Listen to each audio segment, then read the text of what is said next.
Y aquí estamos ya para las conclusiones, señores y señores. A ver qué hemos aprendido con estos dos temas. El spinner por un lado y las explosiones de los globos. Me encantó lo de la naranja. Empezamos por Caro.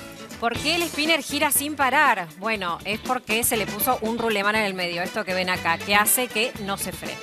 Bien, Cris. Sí, el spinner tiene los principios de un giroscopio y ese giroscopio es lo que usamos en tecnología. Está aplicado el giroscopio, por ejemplo, a los satélites, y a los celulares, a los tablets. Mira esto.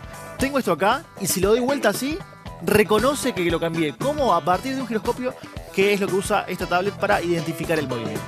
Connie, con los globos. Y también vimos por qué hace ruido un globo cuando explota. Y es porque cuando nosotros estamos inflando el globo estamos poniendo presión. Y es mucho mayor la presión adentro del globo que la de afuera, que es la atmosférica. Entonces, cuando lo explotamos, se genera una diferencia de presión que se transmite como una onda y es este sonido. Connie! Fue horrible. Bueno, está bien, quería explicarlo con propiedad. ¿Estamos bien, Pablo? Perfecto. Gracias por haber venido una vez más, ¿eh? Ustedes. Un placer, Igualmente. realmente un placer. Nos vamos con Fito Páez, ¿verdad? Nos vamos con giros, a propósito del spinner. Muchas gracias, hasta la próxima. Giros, existe un cielo y un estado de coma. Cambia el entorno de persona a persona.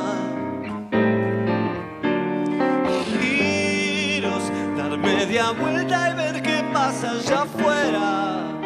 No todo el mundo tiene primavera. Flaco, ¿dónde vas?